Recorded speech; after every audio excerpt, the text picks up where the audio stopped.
The origins of Zalateth and how WoW got good again. Ian Hazzikostas interview. Let's check this interview out real quick and see what Ian has to say about how WoW got good again. It certainly is good again. I've been enjoying it a lot.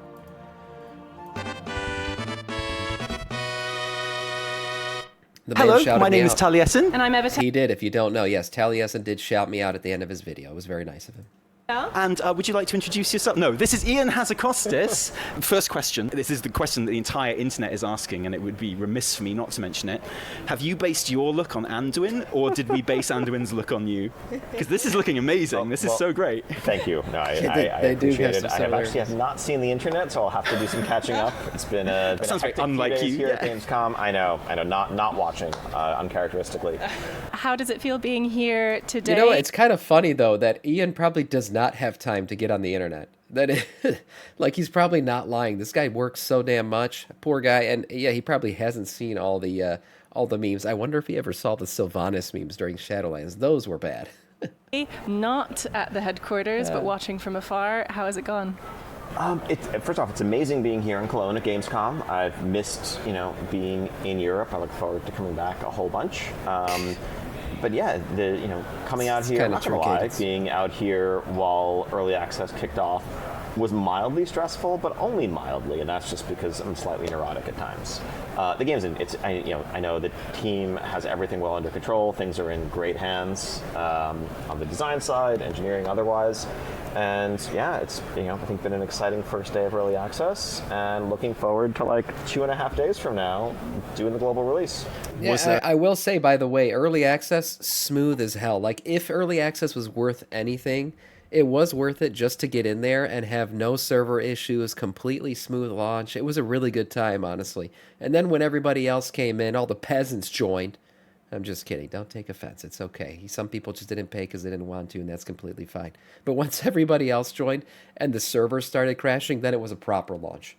That was a proper launch, and the servers crashing and everything else. I mean, it was, it was a typical WoW expansion launch day. And honestly, Blizzard corrected it pretty quick.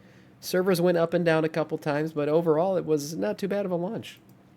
A part of you that was a little bit disappointed when everyone in your team was like, "No, go to Cologne, it'll be fine. We'll do the launch." No, actually. No, I mean, I think genuinely, right? It's like, I mean, kidding aside, I think that's like, it's humbling and exciting to feel like there's just mutual trust and an awesome team that has grown and gained experience.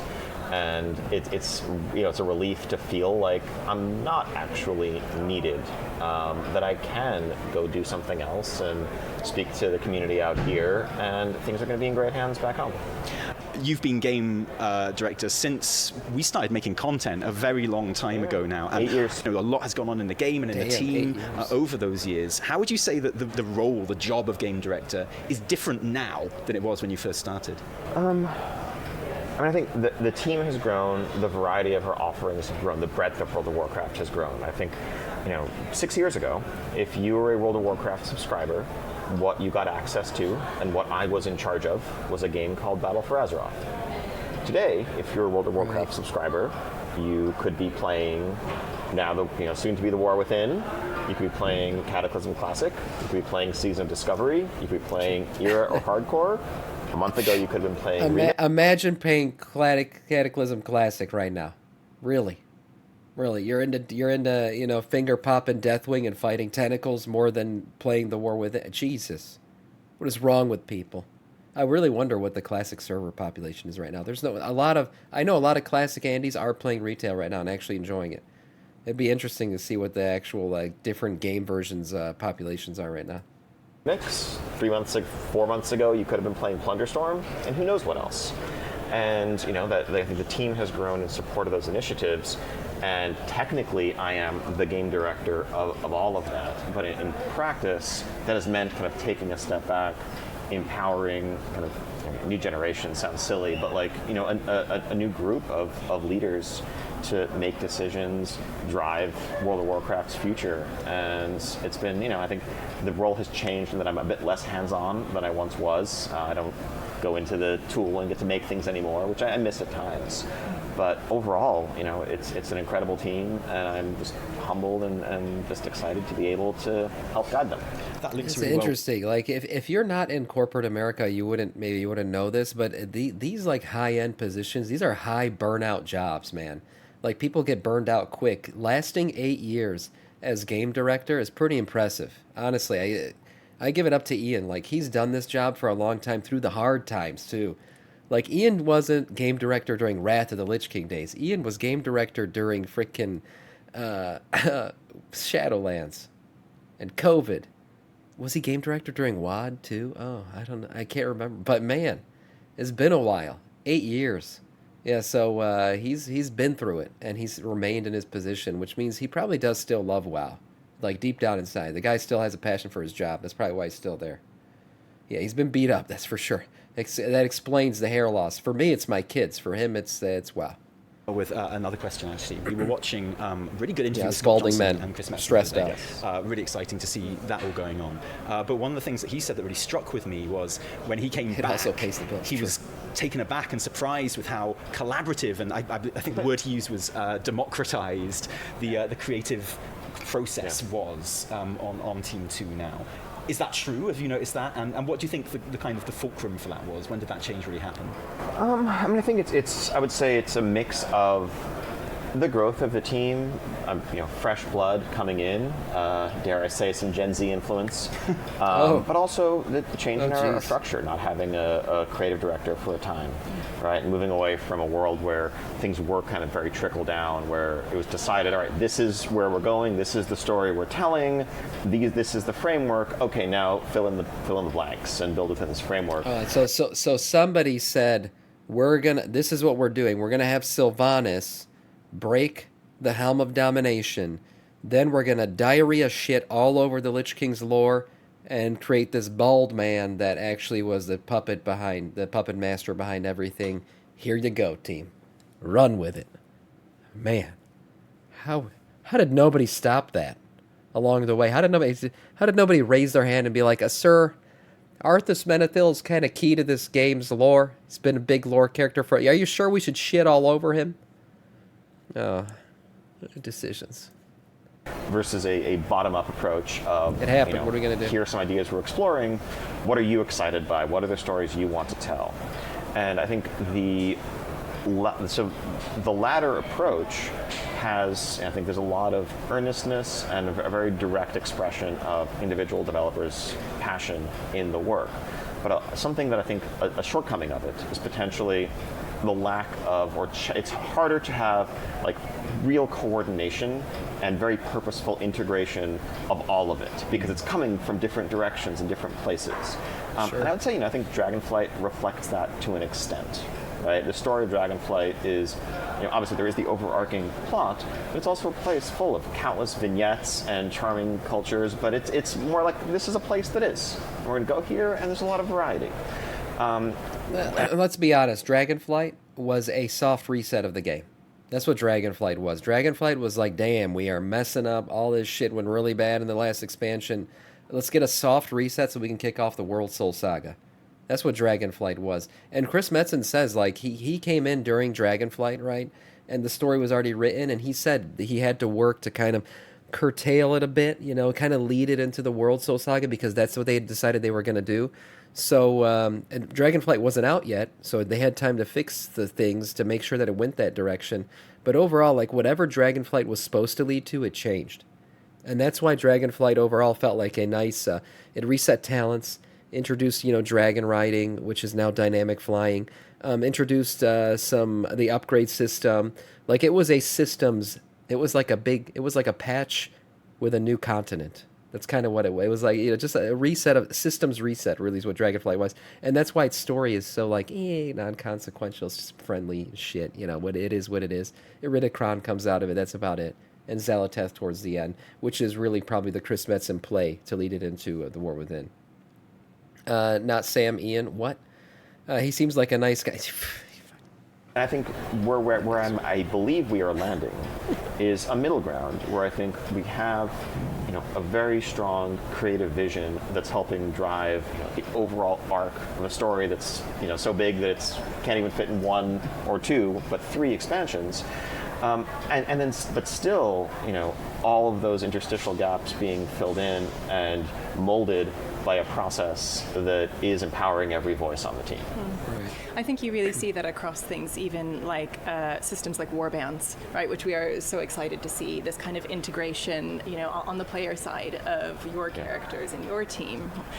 Speaking of warbands and great teams, one thing that the community has spoken about a lot that they're really interested in is seeing follower dungeons and delves bringing in members of your warband. Is that something we might see in the future? That is, I think we've definitely heard that feedback and that suggestion on multiple fronts. I think it's something that would definitely be fun to explore. It's the most obvious integration of warbands and these delves and these follower dungeons. Now there's going to be basically follower raids. I mean, there's going to be this friendly raid thing now. Story raids, I think they're calling it, or something. So yeah, this is an obvious one. I think it's just about getting the code in and making sure that it all works properly. I think follower dungeons. It is a great feel shirt. Like a pretty natural outgrowth for that. There's a lot of questions we would need to answer. Okay, Jesus Christ! I mean, this is like the 8th comment on the man's balding head as it relates to my balding head. Yes, we are 2 men, middle-aged men. He's probably in his 30s, just like me. I don't know how old Ian actually is, and we're balding. Okay, we've established that. My God. Yeah. All right. Fuck. Practice, because I think the immediate expectation, of course, is like, well, so when I'm using my warband members as my followers, they're leveling up and getting gear too, right? It's kind of like multi-boxing, and there's some things to work through there to make sure that it's not. Shit. Ian's 44. I'm 34. He's 10 years older than me. He's probably got more hair than I'll have at 44. Shit, my future looks bleak. Like the only right way to play, but just from a flavor perspective, from the feeling of being able to interact with your alts in a more grounded way, it'll be a really fun thing to explore. It feels very holistic the way you're doing that. I feel like one day in 10 years' time we'll wake up and realize, oh, we had player housing for like 3 years already and we didn't even really notice because it just came in, it trickled in so slowly. Yeah. Obviously, front and center, you can't go anywhere in Gamescom at the moment without seeing Xalatath kind of staring at you. Oh, hi! Case in point, right? We saw like all the opening cinematics and the Dalaran event and everything. Like fantastic work as always, just incredible. What was the moment when behind the scenes in Team 2 you suddenly realised that you had Xalatath and that she's this incredible character and actually she's an expansion character, right? And she's someone we can base a story around to a certain degree. Was that a holistic thing again, or was there a moment when you just went, whoa, we've got her? I mean, I think, there it was a bit of a slow burn, right? It was, and of course she was introduced in Legion, everyone's favorite, Naifu. And I mean, that connection, the fact that there's a character that really was only directly being interacted with by one spec out of 36 or whatever it was at the time, 38, and people were like, this character is awesome. That led to us in BFA saying, as we were telling a story that was touching on the Void and Old Gods, like, hey, let's make this character a bit more central. Let's introduce players of all classes to her, and let's kind of get her out of that knife and maybe open up some potential future arcs for her. Because and that's really driven by player reaction, right? I think if people had just kind of shrugged their shoulders at Xalatath during Legion, we wouldn't be here and she wouldn't be here today. That's an interesting one. I think another one, 2 other characters come to mind that really drove their roles to get bigger due to player reaction. I think one is Bwan Samdi. I don't think maybe his role was meant to continue, and I actually think we're going to see him again at some point, but I feel like he was a player, he was a character that people loved, that was meant to kind of play a big role, but his role got bigger because of player reaction. And the other one is Sire Denathrius. I don't know what Sire Denathrius' plan was, prior to Shadowlands, but he is certainly the shining gem of Shadowlands. And I think that his role got bigger because of how much people loved him. So, I'm sure he's telling the truth there, that player reaction to characters can lead to a slight, deviation of writing. We're like, oh man, they loved it. Let's put some more roles in for this character. People love him or her. So I believe what he's saying. And then, obviously she was kind of in the background for a while, but as we started to think about the big arc that we were going to explore and, the Void as a major threat and a theme, Of course, you need an avatar that's a bit more, tangible than just the void. And who better than Xal'atath? And so that was actually a pretty quick discussion, I think. That makes sense. And we landed on her. And then, of course, the next question becomes, how do you... Yes, we've introduced her. Yes, people are intrigued by her. Many players who also turned on by her, which is important for an end game boss. That can happen. play those expansions, though, still don't know who she is. And then how do we build up a new major villain that's going to, be a primary antagonist over the course of this arc? And there, I think we drew on a lot of lessons learned from the Shadowlands. Honestly, I think it's a completely, utterly fair criticism that, hey, we didn't know much about the jailer. The jailer didn't feel compelling, and that's part of why we're steering more into a larger trilogy here. It's like it's actually almost impossible to look, he might be hitting on something that might be true. Look, the jailer maybe could have been a better villain if they had more time to flesh out his character. I think one expansion was just too quick for the jailer, and then they tried to say, well, it's not really one expansion. He's been around since the very beginning, and he did all this shit and all that shit. That's him. That's the jailer. Oh, the Lich King's the jailer. Everything's a jailer, and it just didn't work. It didn't land right. It was like too quick. He came in, called us puny mortals, and then we killed him, and that was it. Like that, it wasn't enough time to, I guess, flesh out a character arc that was going to be as complicated as the jailer's was. That's probably part of the reason why it didn't work out. With Xal'atath, I will say the refreshing thing about her as an endgame character or endgame boss is that she doesn't come across as like this overpowered world breaker. Like, I don't give a shit about all these, player characters running around because I can literally smush them. Like on the bottom of my foot there, I'm so much stronger than all of them. That's not her power. Even though she is clearly powerful. I mean, she took a full face beam from a Khadgar and it didn't do shit. But that's not her like main thing that makes her scary. It's her manipulation that makes her scary. It's her conniving personality, her planning, her attitude. It's just like she's always 2 steps ahead of us in a cool way. That's the way that that's the cool thing about Xal'atath as a villain. That's why I've been enjoying interacting with her and seeing what she's doing next so much, because we already know Xal'atath knows things we don't. And everything that we do seems to be going according to her plan. I actually think we're going to fight her at the end of the War Within, and she wants us to. And we're going to lose in a way where she's like, yeah, I debated you guys again. You just helped me out. Thanks a lot. Thanks a lot. Yeah, that's the best thing about her villain arc so far is her ability to just manipulate us. Framework of an MMO like World of Warcraft. Introduce a brand new villain for the first time, and then get to a point where a year and a half later or whatever, you're defeating them in a final raid, and it feels earned, and it feels like they belong in the pantheon of great villains. And so, we're going to take the time we need to take and do it thoroughly and do the story justice. So we're defeating her in the final raid then? Wait, clearly. Wait, you're saying, I don't believe she's a villain. Oh, really? That's just me. If I've ever seen a baddie in my life. I think you're the only one to have voiced that opinion, I believe. That's an entirely unique opinion. When you decided to bring her back in BFA, which is the best decision anyone's ever made, obviously, and you were thinking about, what body should we put her in, was anything ever on the table apart from a hot elf? Was there ever any other suggestions going on there? Honestly, I'm fairly sure that was a decision at the time that was made by quest designers on the quest team. It was not like a top-down creative direction thing. It was just something that felt thematically appropriate in the run-up to what was at the time our little void raid. So she could have easily been a little dwarf or something. Holy crap. They made a great decision. Hot elf was the way to go. Good job. And Crucible. So, yeah. How will delves progress next season? Kind of how will they evolve in the future? Yeah, because we were talking about this on stream, and we suddenly realised that we don't actually know. We know there's going to be a new follow-up, but is there going to be like difficulty levels on top of that, or sort of? So yeah, so I think part of it is yet to be written. I think certainly the feature is going to evolve based on what we learn from the next month or two.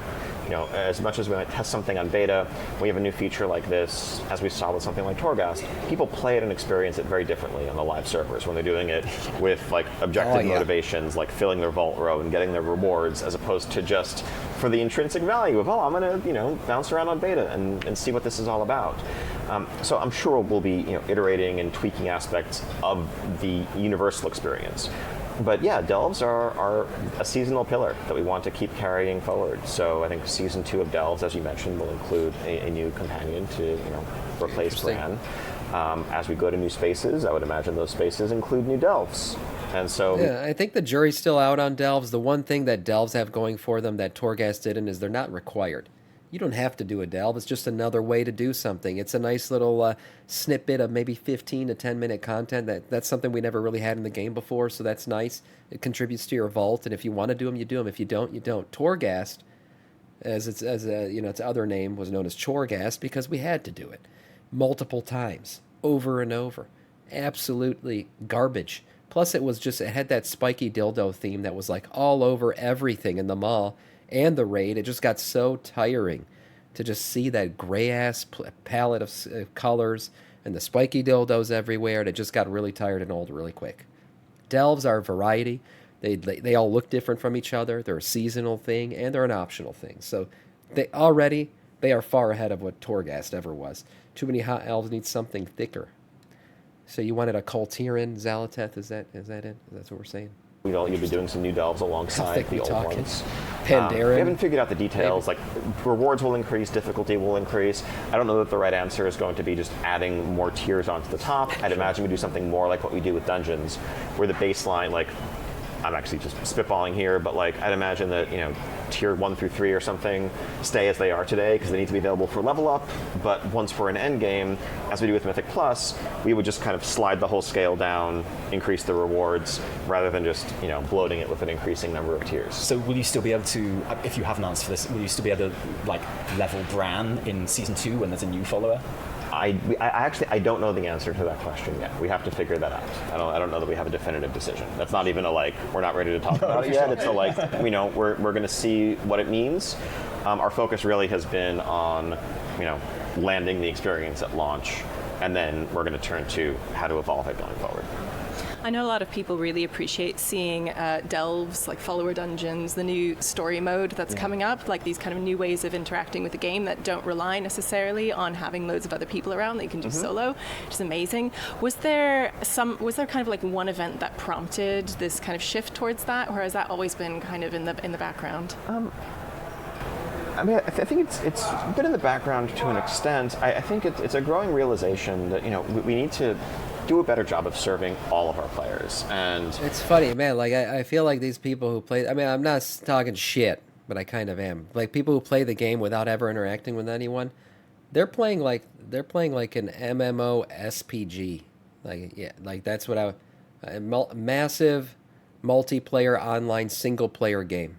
That's what you can play WoW that way now. I personally enjoy the interaction with people. That's part of the reason why I stream too, is I enjoy interacting with you guys here and in the game at the same time. But I guess there's some people who just don't like that. They just want to play the game, single player it, enjoy the journey, and that's fine. Now they can, I guess. There's always been plenty of raid, dungeon, PvP content, and those groups have thrived over the years. But there are so many players who prefer soloing, who maybe play with one close friend, and once they've experienced the story, once they've experienced a certain amount of the outdoor world, which is I think what we did invest in a lot in Dragonflight, having more outdoor world events for them, even then, it still felt there isn't a sense of real progression. There isn't a sense of your experience changing and you're working towards goals, because the outdoor world is just a single, kind of static environment. That we needed to serve them better, and so I think we before Delves had a name, before Delves had an exact description of what the feature was, we definitely had a sense of there's a missing puzzle piece in this expansion that needs to be something for that player demographic, so that we can do more for them. And I think I can. Yeah, it's for many players, WoW is a place where they come in and make and reinforce social connections. For others, it's a place of solitude and escape. Let us lay all of waste those approaches to this realm. Ultima, thank you for the follow. Welcome to our Scourge. Fully valid. We want to make sure that they all feel at home. I notice a lot of the marketing around WoW in Dragonflight and going into this expansion as well is very clearly kind of focused on players that don't play the game anymore and coming back. Sure. Has that worked? For your numbers and stuff? I will speak from personal experience. It has worked. It has worked. My brother-in-law, my friend who's now a medical doctor. Those are three people that I know that have not played. One of them hasn't played since BFA. The other one hasn't played since Shadowlands. And the other one bought Dragonflight, didn't play it. So also Shadowlands. All came back. All came back for the War Within, and they like it. So, yeah, personal experience, yes. People have come back to the game. Oh, another one, my cousin who hasn't played since Legion came back. He's now level 74. Loving the game. So, yes, people did come back. And then you got to count, too, all the classic Andes who are now playing retail. They count as people who technically came back, right? They still were playing. They were paying to play anyways, but now they're playing retail. They seem to be enjoying it. The Zaryu's out there. And Asmon. I mean, these guys are all playing retail now. S-Fan, and they're enjoying it. So people came back. It worked.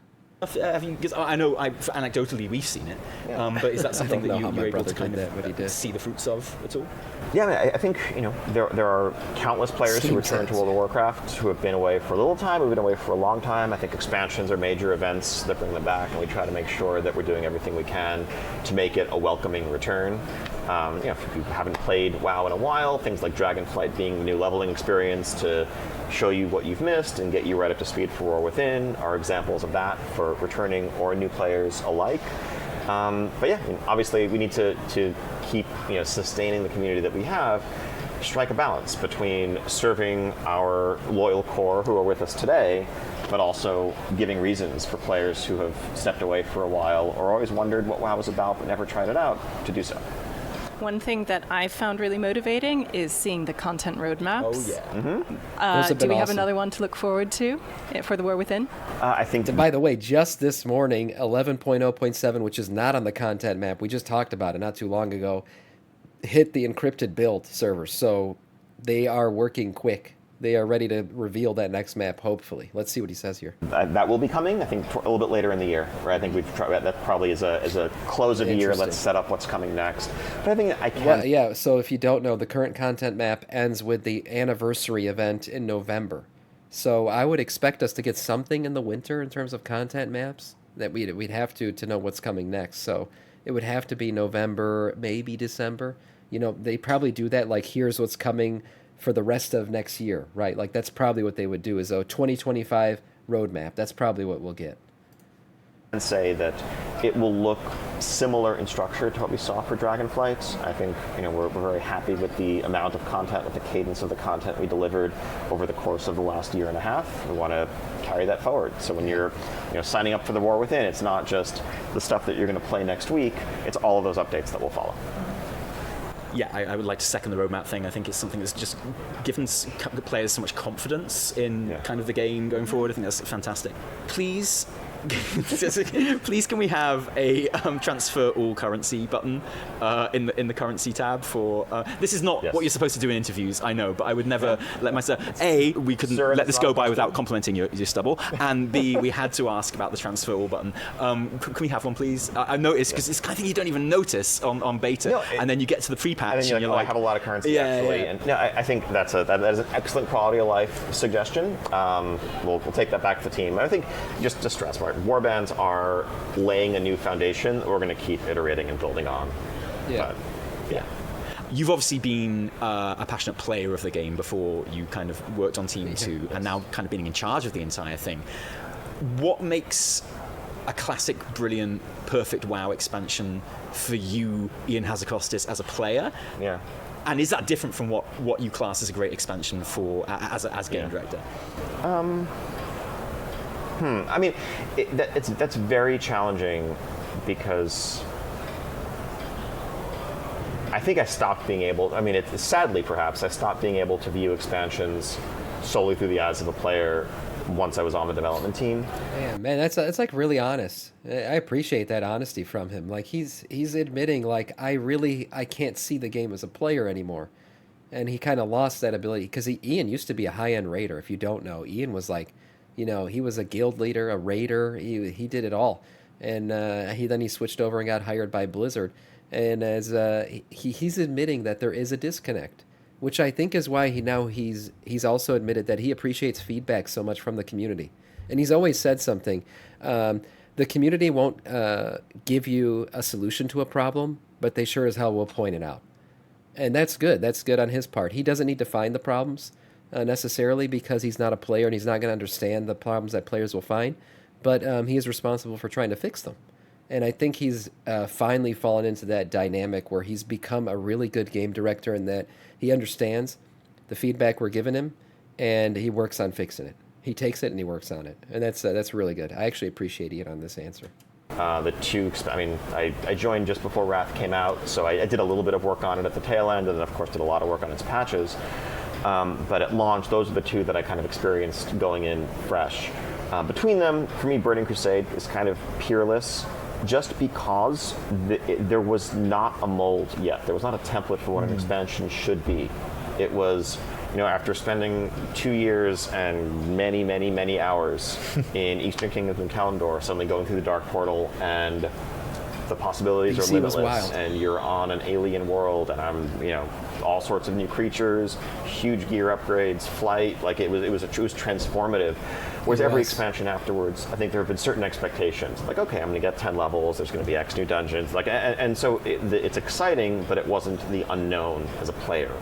And that's something as a developer, I still long for ways of recapturing little pieces of that and putting them in a bottle, like the unknown and the sense of surprise and discovery, and feeling like you're playing something that has not been thoroughly data mined and pre-explored and guides written and optimized, and that you just get to experience it organically. Easier said than done, but that's a thing I chase. Yeah, unfortunately, with how advanced the internet is now and everyone's so connected, that'll never happen again. Where you don't have the internet kind of spoiling things and guides and all that stuff. That doesn't exist anymore. But that that sense of, yes, the unknown, certainly easier to capture when a game is only... How old was WoW when Burning Crusade came out? Was it like 4 years old? Or 6 maybe? 6 years old? Whereas now you're making expansions for a game that's 20 years old. Yeah, it's a bit harder to do something new. But I do give them credit. They've been trying and they've created some pretty cool new stuff. Dragon riding is one of them. It's a nice iteration on everything, and they've really iterated on world quests and everything else pretty nicely in this expansion so far. And delves, I guess. Pivoting as a game director, as a developer, I think the perfect expansion is a well-rounded one where all of the pieces are synergistic. That is to say, they feel like they belong and serve the theme of the expansion, the story. I would say, it's quite an unpopular opinion among players, the expansion that's probably done that best is Legion, out of the ones thus far. I think we aspire to exceed that in the years to come. But, both obviously hard to beat, the thematic nature of the expansion, Illidan, the Burning Legion is an iconic threat, but then also the systems of the expansion, the artifact weapons that were the things we needed to wield to have a chance against the armies of Sargeras. The class order halls representing, awesome. A move away from Horde and Alliance's faction, and instead the classes banding together to stand against the Legion, because only united could we have a chance. Like all of those. Legion was good, man. Legion was good. It really was. It was a good time. Illidan was just big dick all over that expansion with great lines that he was dropping. The order halls and everything else. Those were so much fun. Obviously, Legion legendaries were great. It had its issues with the legendary system in the back end, but overall, it was a lot of fun. Now, if they could just balance the dang genders, went from all dudes to all boss. But what I would say about that is that, there are a lot of girl, leaders right now. But I do think the pendulum's kind of swinging back. If you understand where the story's going right now, and you understand some of the stuff that's happening, I think Thrall's going to take a bigger role. I actually think they're setting up Anduin for a really big role going forward. Don't forget Lorthamar is going to play a big role in Midnight because of the uniting of the elves, and he is the king of the elves. Don't forget that. And it's been confirmed that Illidan is coming back in The Last Titan. So, there's going to be the big boy guy moments, too. Don't worry. I think right now, maybe it's just early on. We're dealing a lot with Zalateth and Illyria, and their dynamic and all that stuff. But don't worry, guys. The guys are coming back. The boys are back in town. It's going to happen. I could see the story threads being laid out. Just be patient. We're going to get there. those things kind of going down the list, everything felt like it belonged. Rexar, I know. And that's something that I'd love to emulate and exceed. I totally agree. I think I always think that when I think back to Legion, is just how consistent it was in its kind of theming and stuff like that. You mentioned kind of that sense of unknown and discovery that you had in TBC. And just so you know, Chris Metzen, I mean, he's a big fan of the big boys, you know, that too. So I have faith in him that he's gonna bring a balance to kind of the dynamic of the genders and everything else. I feel that's something you've definitely kind of managed to get back in Dragonflight. You had stuff like the third Evoker spec just dropping and surprises like that. So whereas if we'd had this interview 3 or 4 years ago, we might be trying to trick you into give stuff away, but now it's just kind of enjoying those things as they happen. So last question. No, I'm not going to ask that question because that would go against exactly what I just said. Do you want to finish up? I feel like we now have a bit of an expectation for more things. We've had Thunderstorm, we've had expect to be surprised. And the Jaws, thank you so much for the sub. I appreciate that. We've had Remix. Can we expect to be surprised in 2025? Well, not anymore. If you're expecting it, then it's not a... Come on. Oh, you got me. A quick comment on the side events, right, from the last expansion. They were great. I kept seeing the questions about my younger brother who bought Dragonflight and didn't play it. Do you know why he bought Dragonflight? Do you know why he actually did it? Plunderstorm.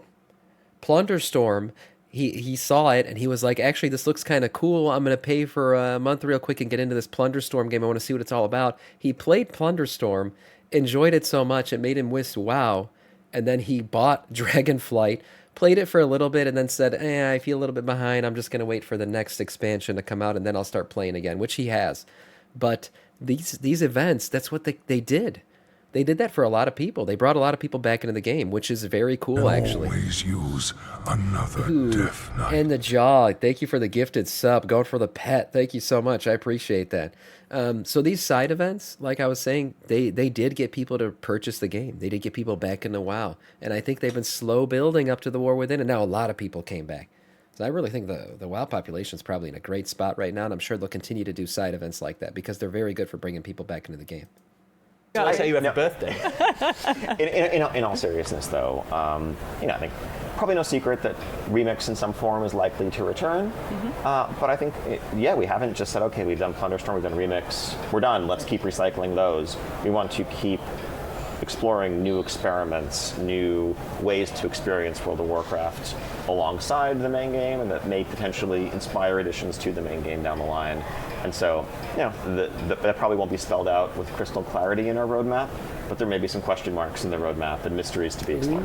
Thank you for a great interview. Please pass on my love to whoever made the Dawnbreaker dungeon, because it's the best dungeon ever made, and I can't wait to hug that. It's going to be fantastic. Everyone's super excited about getting into this expansion, and it feels in good hands. It really Great does. interview. Thank you so much. Thank you so much. It was a pleasure talking. That was a great interview. I really enjoyed it. Ian had some really good answers that make me feel good about this expansion going forward, honestly. No, thank you for the content. I've been so up to date on the info. The pet was a plus. Thanks, Jaws. I appreciate that, man. Yeah, thanks for being here. It's been good. I think all the interviews have been good. The Metzen interview was good. This Ian interview was good. And I just think overall, I'm feeling warm and fuzzy and voidy, I should say, about how this expansion is looking going forward and the World Soul Saga as a whole.